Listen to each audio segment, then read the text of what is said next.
the Matchlighters Scholarship, which I'll share the link to if you are a student who is high achieving and comes from a family, a low income household. You can apply for this scholarship, and I just put that link in the chat box.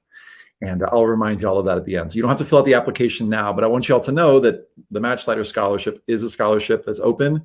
It's basically, open to students who identify as low income.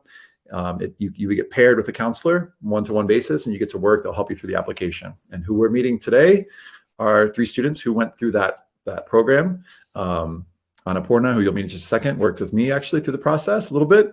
And Yasser worked with one of my coaches, John, and then Rochelle, who will be back in just a minute, worked with a counselor named Janine. So, all right, without further ado, let's get into intros.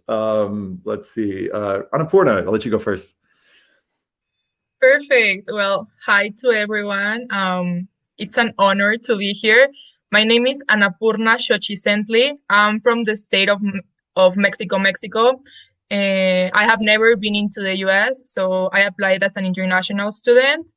I will be attending Williams College in the fall, so I'm very, very excited. Williams College in Massachusetts. And what was the other question? And if you really knew me. Oh, if you really knew me, you would know that I make my own clothes to suppress fast fashion. Love it, love it. Yasser, you go ahead. What about you? Hello, everyone. I'm excited to be here. My name is Yasser Jamal. I'm from Boston, Massachusetts. I go to Snowden International. I recently committed to Stanford University, so I'm excited to go there. If you really know me, you would know that I love learning languages. And I'm also obsessed with like skydiving, and I hope to do it one day. Yes. Awesome. So I want to just start with hear from y'all. When Rochelle comes back, we'll get her to do her intro. But I want to start with, maybe I'll start with you. Yes, sir. Yasser, is like, what was your process like as you were writing your personal statement? Like, what was the process like? What did you end up writing about, and why did you end up choosing that topic? Yeah, so like the process was definitely not easy. There's a lot of pressure when you're starting out, trying to write the best essay possible, the best essay you've ever written in your entire life, which like makes it really hard, which doesn't help and doesn't lead to great results. I started early. I started at the end of my junior year.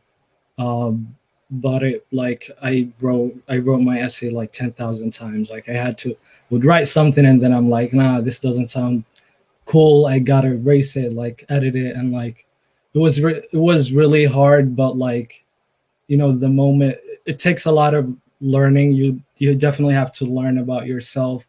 You definitely have to ask like the really hard questions, like who am I, what do I want, and all of that to really write a good essay. It definitely helps when you know a lot about yourself to tell others and present yourself to the admission officers. Yeah. I want to ask a follow-up question. What did you feel like you learned about yourself through this process? Oh, I learned that like there was a lot of past experiences that like I never dealt with or like thought about, and I just like went on with my life that I had to resolve and go back to and really think about. My essay was the challenge-based essay, so you'd write about challenges like you face, how you overcame them, and the lessons you learned. So I definitely like went back in time and kind of thought about every challenge I faced growing up in different countries, because I grew up in different parts of the world, and how that like impacted my identity and how I viewed myself. So it was a really interesting journey writing this essay. Yeah, somebody asked in the chat, you don't have to get into all the details, but Kavita asked, what did you write about in your personal statement? So you mentioned some of the challenges that you faced, for example. You don't have to get into all the details, but broadly speaking, was it about moving around? Like what were some of the topics? Moving around, learning new languages, developing that passion as a result of not staying permanently at one place, feeling like the outsider, when you're not in, you don't belong in one place. So you kind of have to develop that unique identity. So I wrote about that and what it felt like. Awesome. Thank you. On a point, I want to kick it to you for a minute. What about you? What was the process like writing it, and then ultimately, what did you end up writing about? I know a little bit about this, but I want you to share with them. Yeah, of course. I think that my process went a little bit just like Jazzar's. I also started. I started like in the summer before like, applying, and it also took me a lot of times, a lot of tries. I probably wrote like 3 essays, like different essays, until I decided with the one that I chose.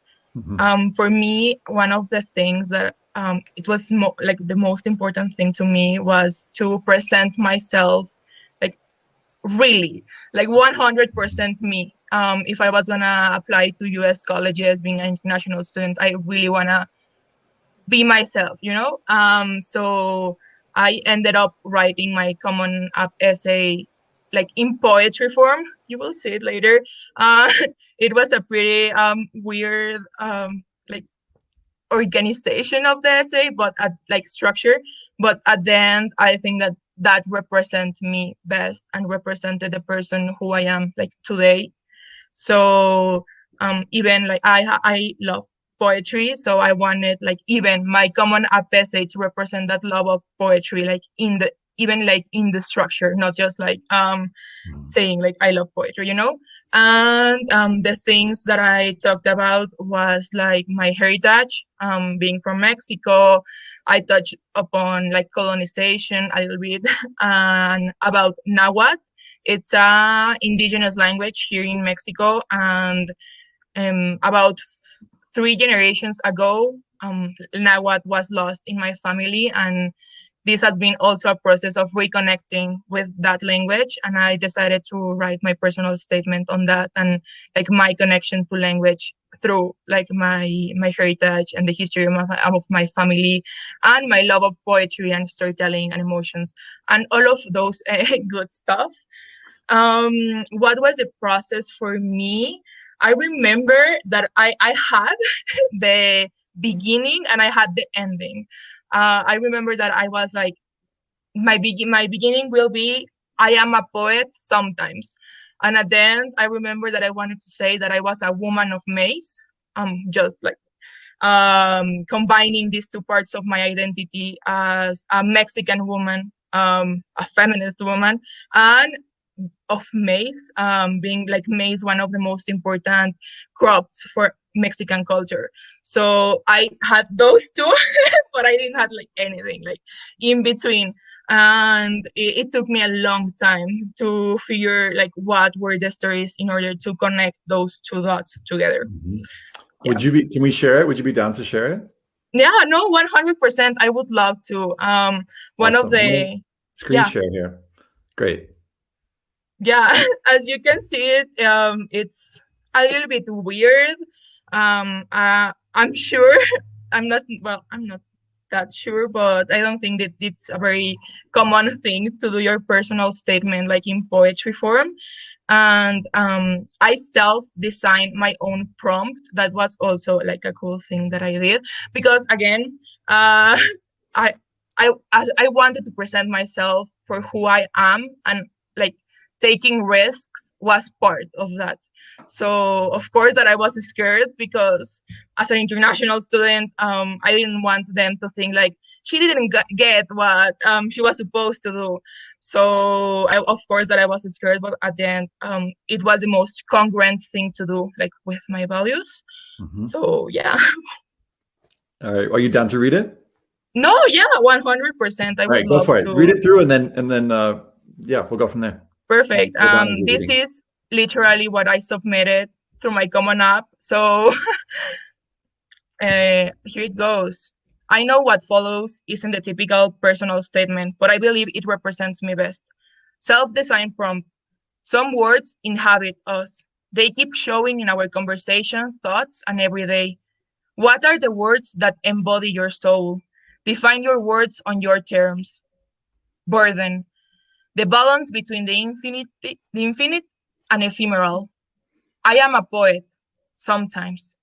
I am a poet because it allows me to understand the context that I inhabit, rethink it, reconstruct it. I shout because I find myself and all the voices that were once silent. I write because I'm not afraid to denounce this reality in which day after day another one of us goes missing. I am a poet, maybe, because I have not always felt this way. Teardrop, the maximum overflow of emotions. When I was a toddler, my father and I used to play this game. Whoever can think of more synonyms for a random word will be crowned as the master of words. Instead of reading bedtime stories, my father read me the dictionary. But don't get me wrong, I loved it. We were pirates of words. Instead of ruthless fights and swords, we conquered the most intricate essence of the Spanish language until we were drenched by words. Or my mom shouted that it was time to sleep, whatever happened first.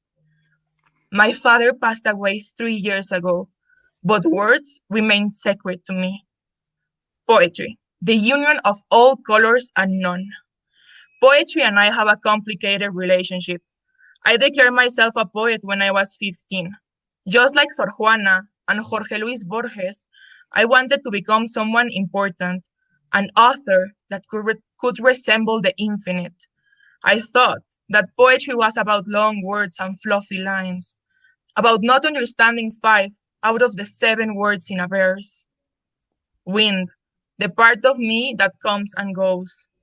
When I started writing, I remember long hours sitting alongside a dictionary, trying to find the mystical words that would capture transcendence, looking for words that resemble, or not, my thoughts. I wrote because I needed to prove that I was worth something, many times not even understanding my own words. Maze. Between each grain, the words hide. I was curious about indigenous literature, so I decided to learn Nahuatl. My initial goal, be able to read a poem of Ateri Mayawat, one of my favorite authors in its original language. Mitsemo Naoyo. I was practicing pronunciation when my mother overheard. She probably thought that I was conjuring demons. After explaining her what I was actually doing, my mom told me that my great-grandma was part of an indigenous community where Nahuatl was their native language, until she decided to end tradition with her. In the face of marginalization, teaching the tongue of nature to her children was not an option. And with that, my family would not speak Nahuatl anymore. Until me.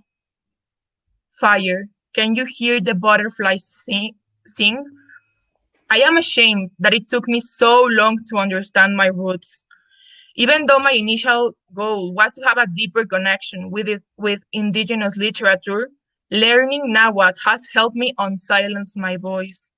It taught me to create meaning out of an impulse. In Nahuatl literature, authors convey their identity. They share a small portion of their world.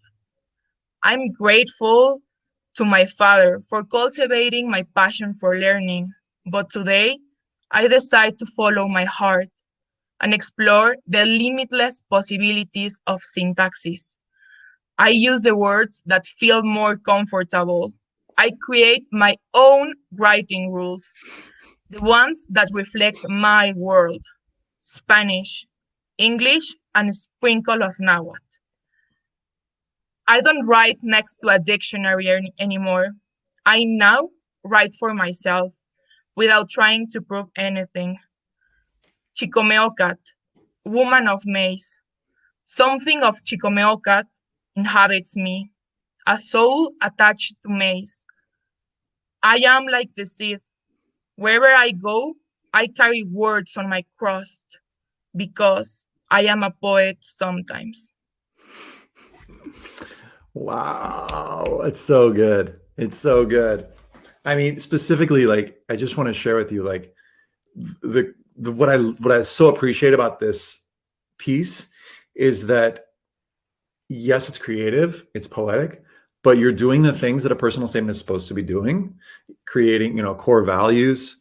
There's insight into your life, into your perspective on the world. There's vulnerability, and it's just beautifully crafted. So there's so much that I appreciate. You know about this. This has made me cry before. And yeah, you're getting some feedback in the chat box here. So thank you for sharing that. I'm so grateful. What's it like reading it? I'm just curious. Oh, we lost you. The sound that cut out, I think. Oh, that it was really cool. It was really, really cool to read it after like these months. At some parts I was really emotional. I was like, oh my God, this is me, right? I was like, yeah, like 100%, this is still me. And again, I think that like the best advice I could give is like take your time. I swear that this was not crafted like in a month even. Like it took me a lot of time like working literally with every word, and that every word like reflected me. So that was also a challenge. And here's a fun fact. I also in the part of me creating my own writing rules, like literally that was something that I did not follow like real English grammar, and for me that was super important. One of the other parts of my application was that I'm super interested in women's literature. I'm super interested like in feminist theory and all of that. And when you get involved into those topics, you learn that actually like the structure of language, it's part of the patriarchal system.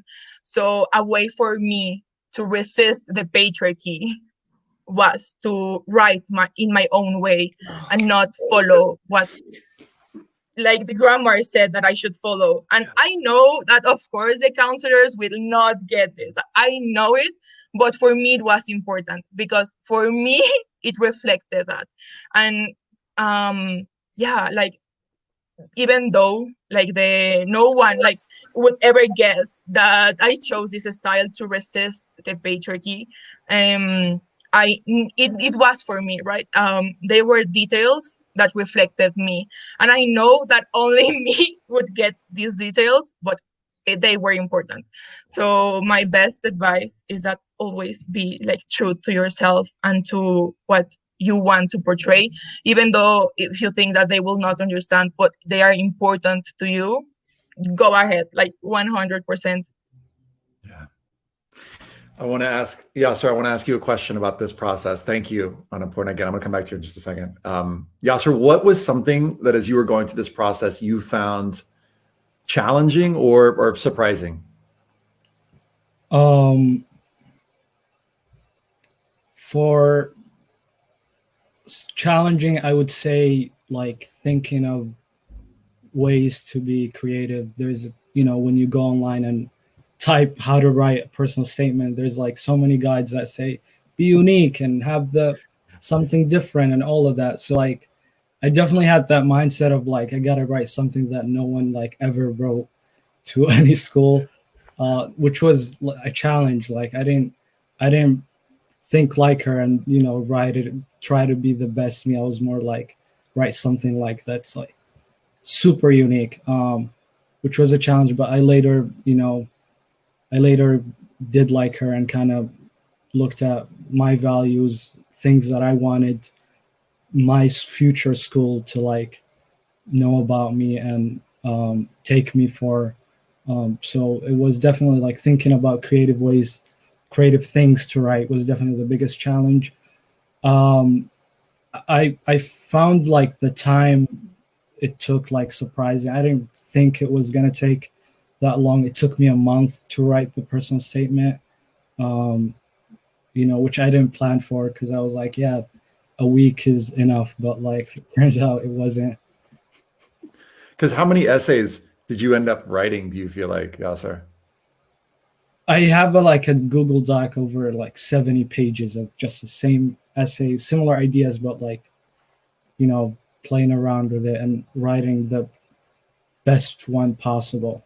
But definitely my coach was really helpful in guiding me through this and thinking of like what really matters. Because when you're writing this essay, you're trying to fit into your past, 17 years of your life, and there's so much, and you want to put in so many details, but you can't put it in all. So you have to think of like what's most important, what's one thing that I can't like not mention to admission officers. Yeah, and this is not necessarily true for everybody, because like some students are going to apply to fewer schools, but you two applied to a bunch of schools, right? Like how many schools?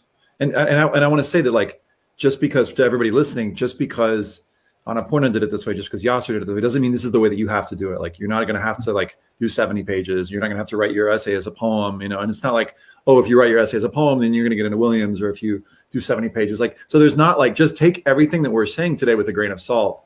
But I just love to hear about, what was that process like of like applying and hearing back from schools? Like, so maybe each of you could take a little time to be like, just to give us insight into like, what was the process of picking your colleges?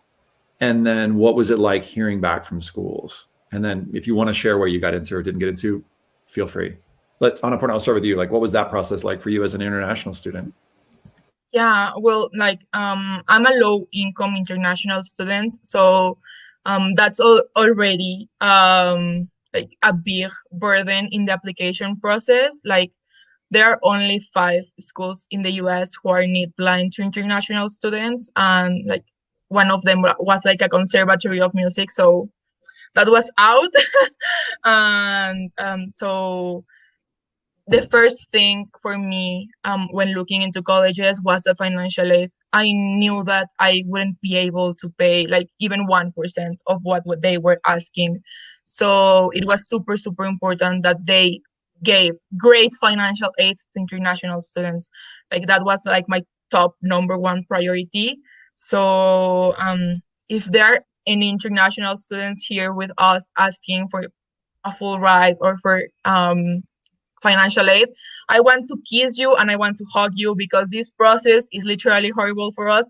And my biggest hug for all of you out there, and we will make it. And well, that was like one part. And I am. Will you share what you shared, that this was actually the second time through? Will you share a little bit about that? Yeah. Yeah, no, yeah.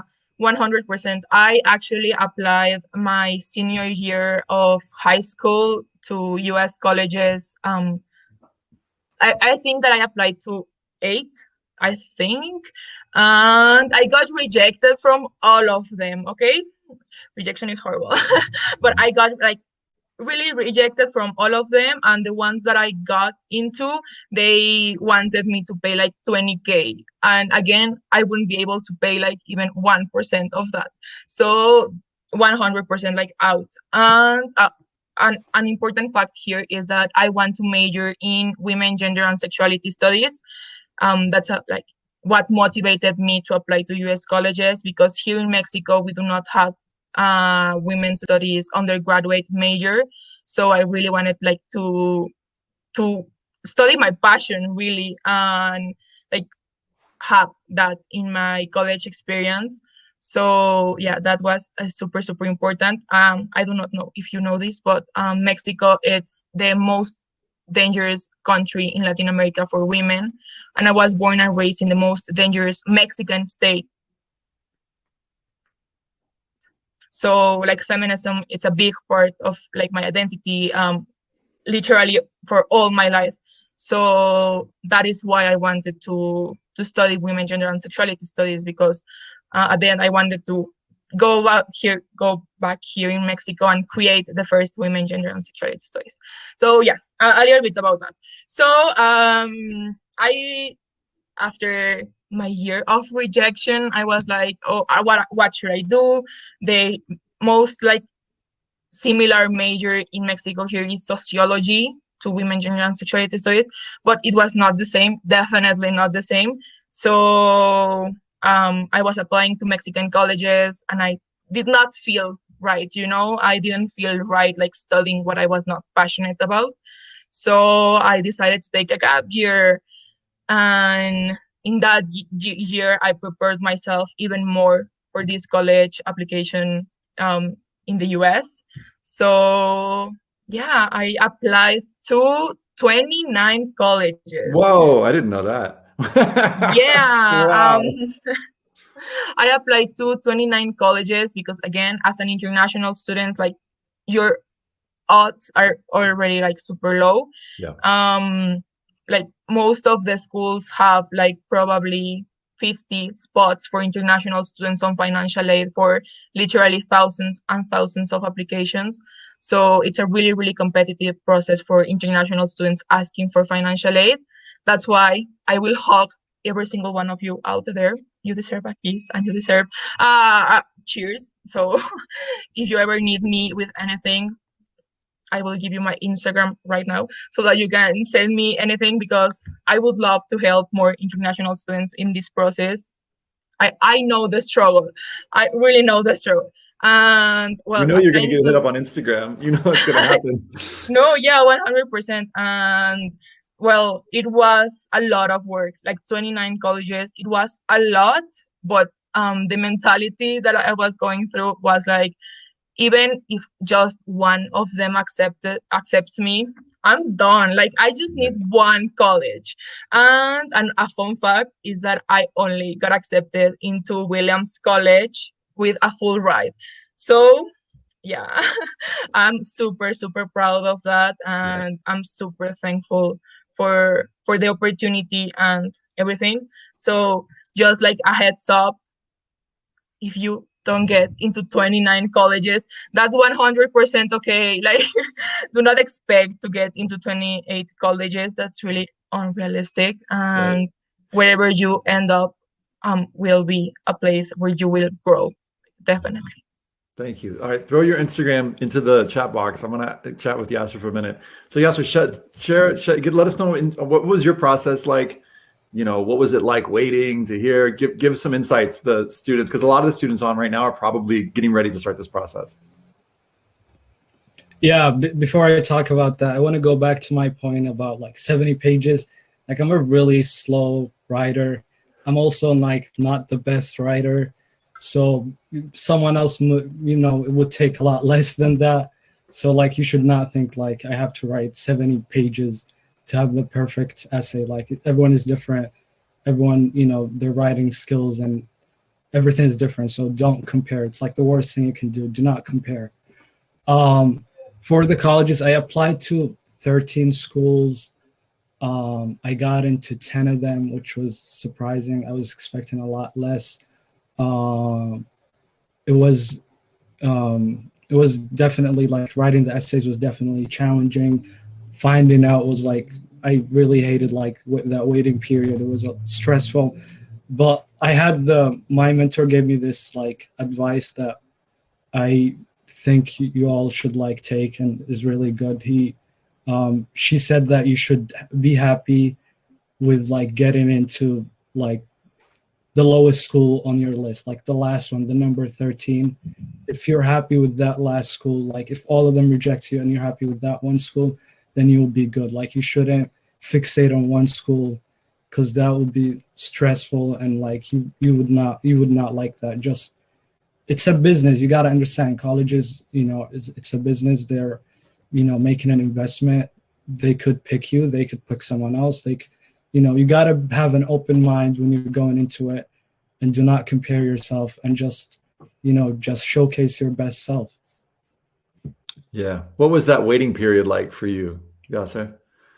It was so stressful. Like I remember like the week before, like I would wake up like in the middle of the night, like thinking, oh, like what's going to happen? Am I going to get rejected from all of them? And it was not fun. But I already like gotten into like a couple of my target schools. So like I was like, yeah, it's okay. Like I'm happy going to that school, and like I wouldn't have a problem if all of them reject me. But still, like in your mind, you still want to get that, top choice. Right. Yeah. Sometimes I've heard it say that there's like you know, we think about like only the reach schools, like, and if I get into those, it's success, and if I don't, then it's failure. And it's like, Yeah. my counselor said to me once, like, if you can think of those, what you're talking about, those like schools as foundational schools, like, it's like, if I get into those, so that's such good advice. And then you build from there. Let's see. What do you think, when you think back to your application, what is it that you feel like, and you can give multiple answers, it doesn't have to be like one thing, but what do you feel like it was that helped you stand out in this process? Annapurna, we'll go with you first. What do you feel like helped you stand out? Oh, we lost the audio, sorry. Oh, yeah, sorry. Maybe it was, I think that I had a pretty unique story, like as an international student coming from Mexico, being a super misogynistic country who wanted to study gender studies to like change that. And yeah, I think that itself was a pretty unique story. And I really love writing, so that was also really helpful, like writing my college essays like with like my love for writing. So I think that those two factors really played. Can I add one thing that I think really helped too? The additional information section. Oh yeah, that's You 100% really use that right. really well. And maybe students don't know what this is. So basically, additional information section is a section that you can basically put whatever else you want to share. And one of the things that we said you said to me in a conversation, you were like, I don't know if this is like we were Google Docs or what, but you talked about how you wanted your major. Like specifically, you're like, I want to go to the US because of this particular reason, and I don't know where to put this in my essays. And I was like, that's exactly the kind of thing that you can put in your additional information section. So schools really got that important piece of information, and you really used that section to give lots of context. Do you remember anything else that you put in there? Yeah, I remember that I had a lot of details. For example, also with the IB, I decided like for myself to take 4 higher level courses because I hate myself basically, and I really loved psychology and I really wanted to take psychology like in a higher level. So I decided to do that alone, literally, and I actually got the highest mark at that subject alone.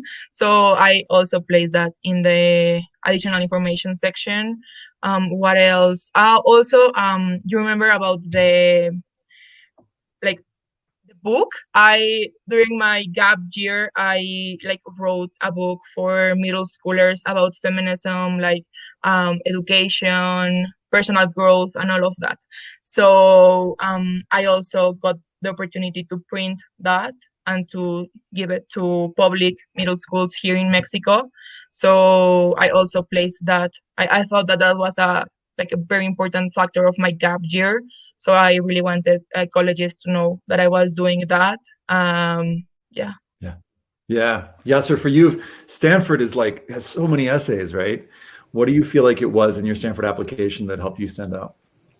I think it was a couple of things. I think that firstly was how I presented myself to the school. I'm really passionate about filmmaking and photography, and I try to show that in my personal statement. I start with a scene where I'm talking to my dad on the phone, and it kind of just goes down from there. So I try to connect as many parts of my application as possible, connect them all together, from my activities to things I do outside of the, things I do in school and all of that. And that connection definitely, I think, helped. I think that every part connected, and it wasn't one thing that a lot of people think, oh, test scores are like, if you have that perfect test score, you'll definitely get in. Or if you have that one thing, like, it's not that. Like, it's a bunch of things like coming in together to make that perfect fit for the school. Yeah. Did you all submit test scores? No test scores. Yeah. And Rochelle, who was on earlier, who has been trying to get back on and she's having trouble getting on. Also, when we chatted just before we started, Rochelle also didn't submit test scores this year. So what do you think, this is like I don't know if this is a cheesy question or whatever, but what do you think helped you be successful as you were working through this process? And this is kind of related to like a it could be like an advice if you want to give advice to students as they're going through this, but like, what do you think really helped you in this process? And maybe Yasser, we'll start with you first. Yeah, I think that the people I reached out to were like the most helpful. Say more. Will you say more about that? Say more about Yeah. who helped you through this, and like what was that like?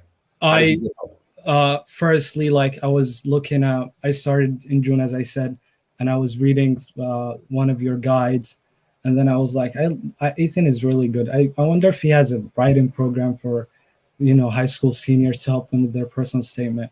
So I just, went on Google, typed college essay guide writing program, and the Matchlighters scholarship came up, and I applied. And I got paired with John, who was an amazing coach.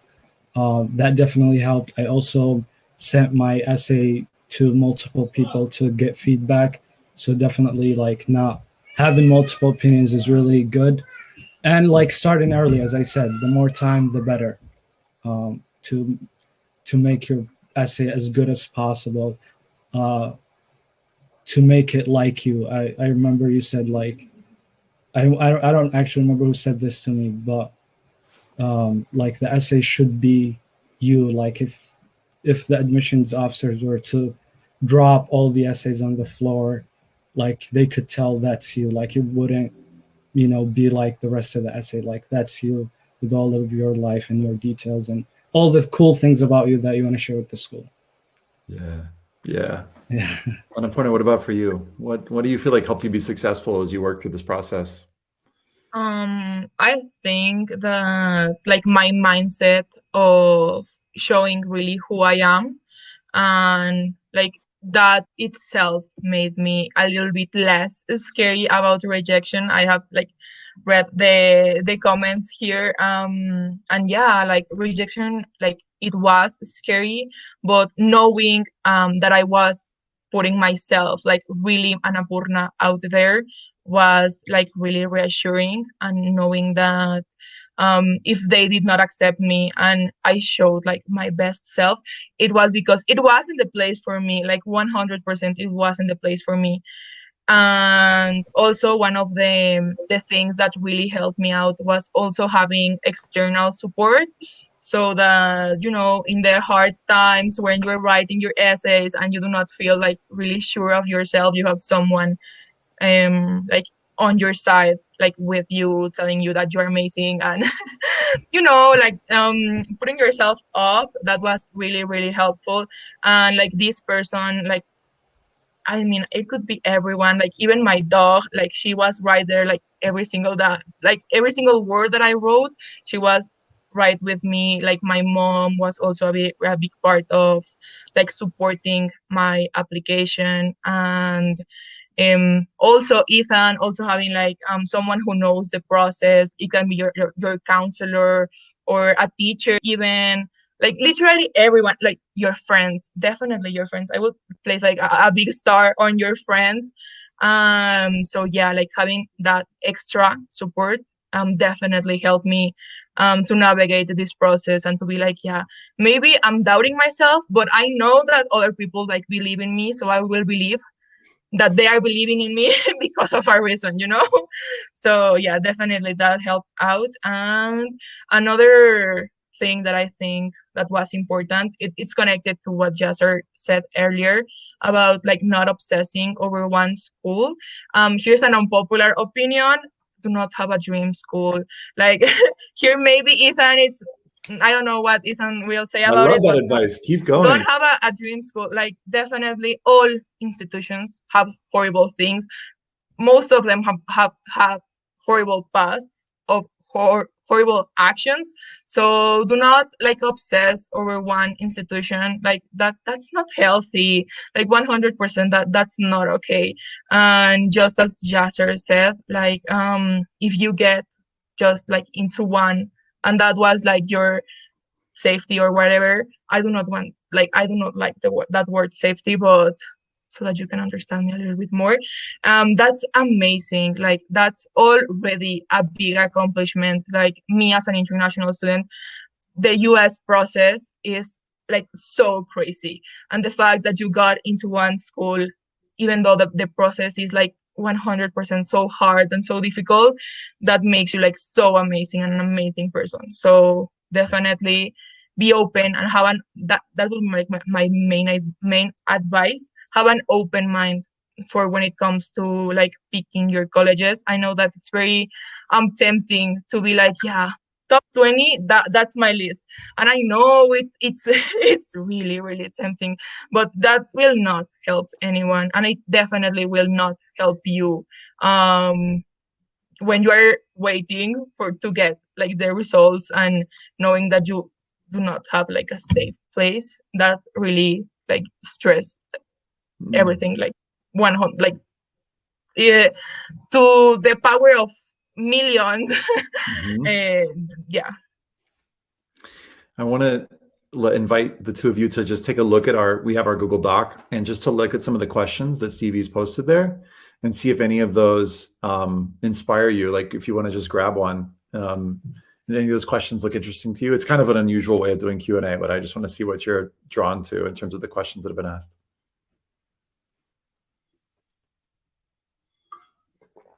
I can pick two if you want.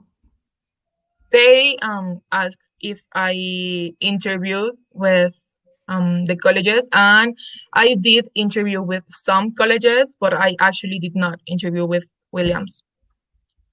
Cool. Did you interview Yasser anywhere?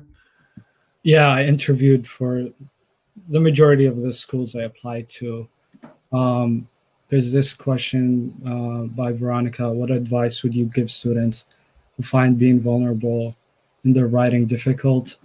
I would just recommend like thinking, like understanding what it means to be vulnerable. Like it's kind of like we see it as a weakness, but in reality it's not. It's actually a strength that you gain over time, and it really helps you to show your true self to colleges. You know, you can't be that perfect student who's like, yeah, I have all A's and I did this and this and that and life is great. And I'm like, they're not gonna pick that student. They want someone who has a story, who like faced challenges and show that strength, that vulnerable side. That just be open with admission officers, and they will understand you, and most likely they will admit you. So yeah. One thing I'll say to balance that out is for students who are listening and thinking, oh, I have to have challenges in order to get into college. Not necessarily. Like Yasser wrote about some challenges. You saw Annapurna kind of wove in some challenges that she experienced, but just so everybody knows that like you can write about all kinds of things. And somebody's like, well, how do I figure out my topic? Stay tuned, because next week we're going to get into like, okay, when you're starting the process. This week is just sort of like preparing.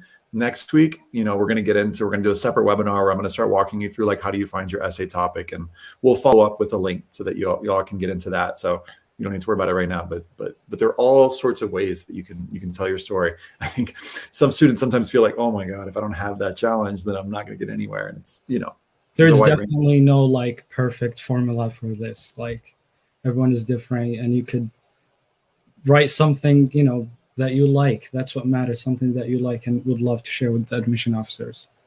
Yeah. And that goes to, yeah, that's great. Let's see. So Elizabeth asked, any advice for people who are stuck with what to write about that could really show who they are? That's what we're going to cover next week. So in a week from today, and you'll get an email about this, we're going to go into, I'm going to give you some brainstorming exercises. You can begin thinking about your personal statement and then thinking about your application after that. Amrita wants to know, how did you make your list of colleges? So Yasser, we'll start with you. How did you make your list? I met with my guidance counselor.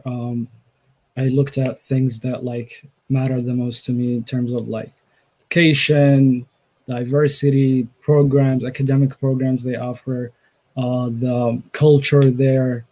And, I looked at many factors. I wasn't going there like it's like she said, like you shouldn't look up the top 20 schools and apply to only those. Like you should look up the schools that you will most likely fit in and enjoy going to.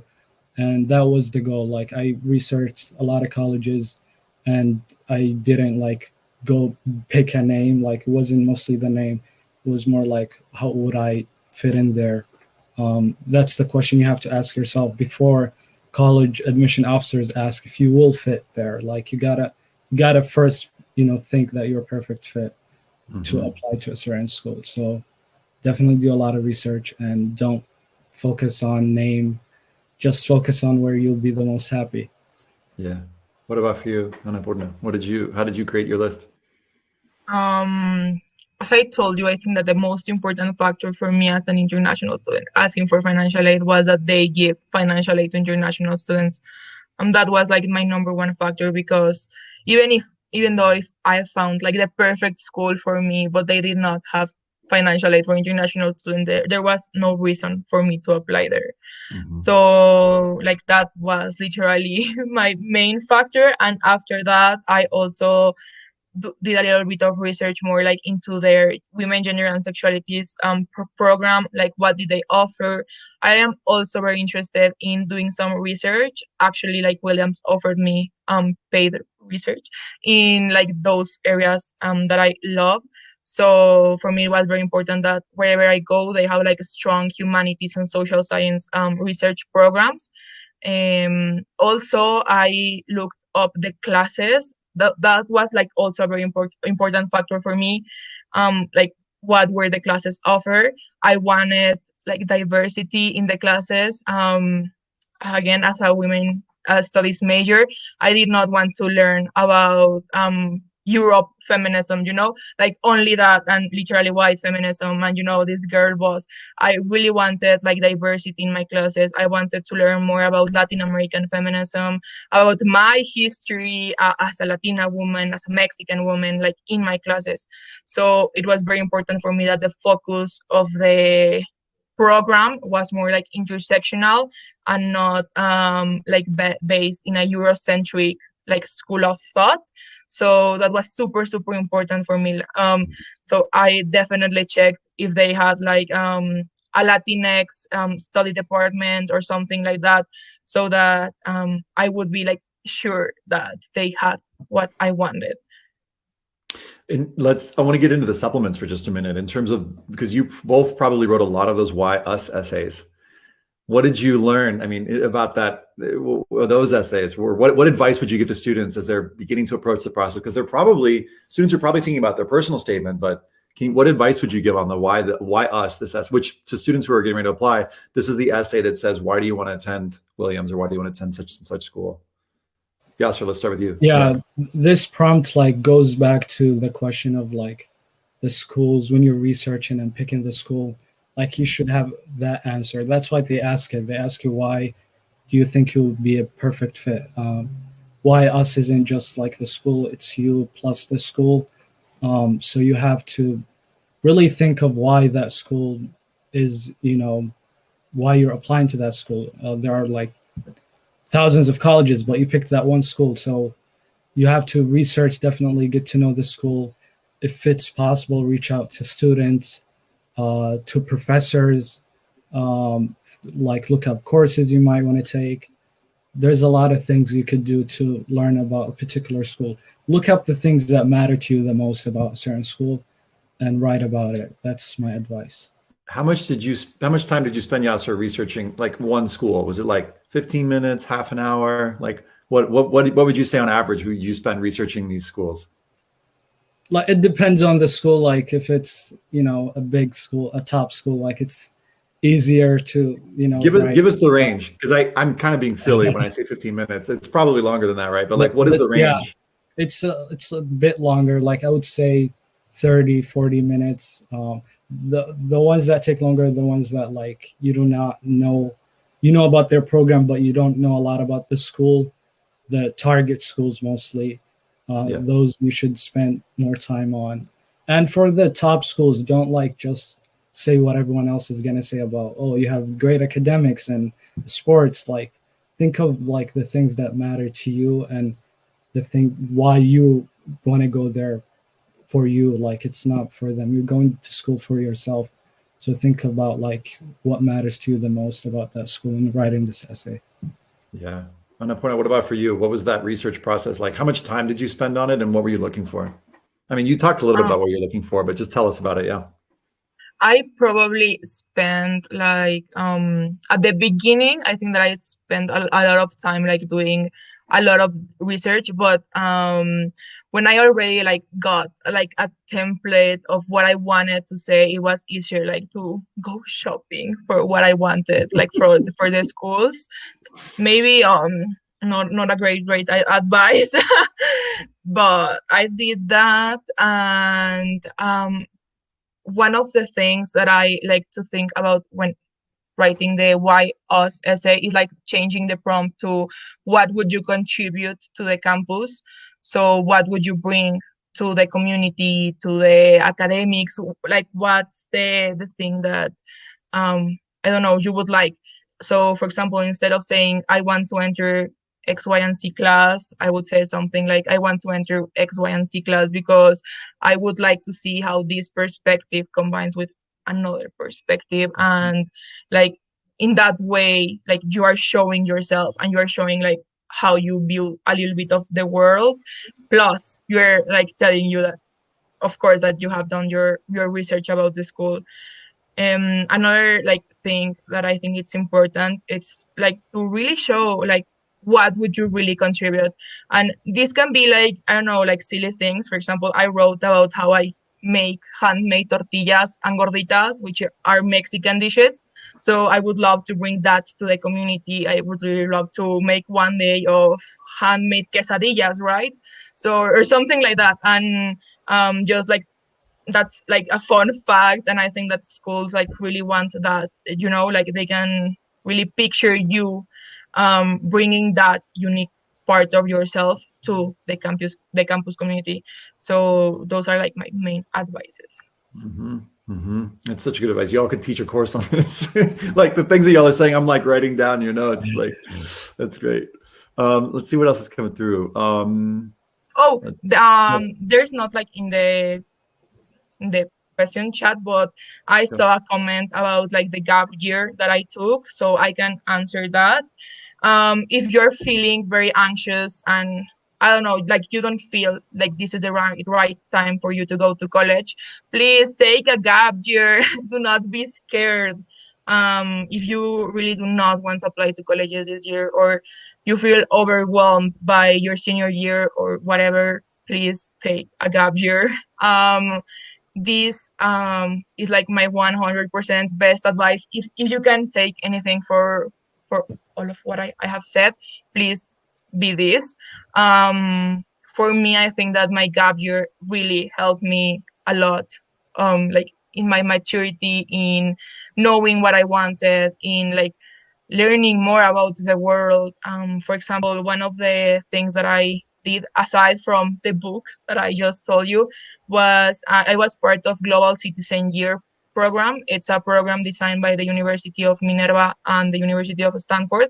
And it's an amazing program where literally people from all over the world, like literally all over the world, come together to discuss philosophy and leadership. So literally I had like peers from Nepal, from Peru, from Bhutan, like literally from all over the place. And we had like amazing conversations about like philosophy and justice and ethics. And I think that that program really helped me not only like in my personal figure out what I wanted, like from life even. And I made like amazing connections over there. If it weren't from COVID, I would be able to fly to Senegal. That's very sad, but you know, COVID. So yeah, there's a lot of things to do in a gap year. Like I swear you will not get bored, like 100%. You will not get bored. There's a lot of books, a lot of growth, a lot of things that you can do on a gap year. So if you're thinking about it, maybe it's the right decision for you. Thank you. So we got a few minutes left. I want to let folks know what's coming up next, and then we'll have a minute just to maybe we'll do like one more question or something. Let me share with everybody. I'm going to screen share really quick so that y'all can know what's coming up. So tomorrow we've got a webinar with Ted Fisk. We've been talking about creating a balanced college list. That's kind of been a theme today. There's this guy named Edward Fisk. His name is, we call him Ted. He wrote this book on the Fisk Guide to Colleges. And we're going to talk about, what are some of the mistakes that students make when they're trying to create their list. And we're going to talk about, they dropped test scores from their guide. Why did they drop test scores from the guide? How do students determine that? And that's tomorrow. And then on Thursday, we're going to talk about, and Stevie, if you wouldn't mind just putting in the link so that, folks, actually, you know what? Everybody on here is registered already, so we don't need to worry about that. So if you register for this one, you're registered for these two. You'll get a reminder. And then we've got Deanna Dixon from Smith, Rick Clark from Georgia Tech, and Gigi McGuire from Cal State Northridge. They're going to talk about, what this year was like in terms of, students applying. We'll talk a little bit about testing. Should students test or not? We're talking to two students right here who didn't submit their scores and still had positive results, so it's possible. You'll get their insight. How can teachers and counselors better advocate for their students in writing teacher recommendation letters? That's something big that Deanna and I talked about recently. And then how to set yourself up for a great process. So we'll hear from admission officers on that. The other thing I want to just give you all a heads up about, I'm going to just type in, actually, let me show you the hub really quick. I want to share with you all some resources, and I'll put this in the chat box as well. As you're going through this process, this is the College Application Hub, and some of the resources that that one of the one that Yasser mentioned and that Annapurna used are on this website here. So it's like, here's how to develop a great college list, and here's the timeline for thinking about what should you be doing when, and how to research schools and how to decide where to apply, and just a whole bunch of other stuff on this. How do you write about coronavirus in your application? Something we didn't even touch on today. So you'll just see a whole bunch of resources on here. So I just wanted to share that with you. And then the other thing I mentioned, I'm just going to Google this really quick in front of you, is the Matchlighters Scholarship. So if you are a student who you're seeing, Annapurna, and you're seeing Yasser, and you're inspired by their stories, this is an opportunity for students who identify as low income. You basically just click this link here. This was the same link that both of them clicked. Or if you're a counselor watching this, you can apply to become a counselor. And we basically pair our counselors with students to do list development and then free, basically one-on-one essay help. And it's pretty simple. Here are the requirements. We've got this. I'll put it in the chat box one more time if you're interested. And yeah, I think those are all the commercials. So let's just close it out with what's from each of you. What's one thing you just want to leave folks with today? Yeah, I would say to start as early as possible. Like I can't emphasize this enough. You're applying to, on average, people apply to 8-10 schools.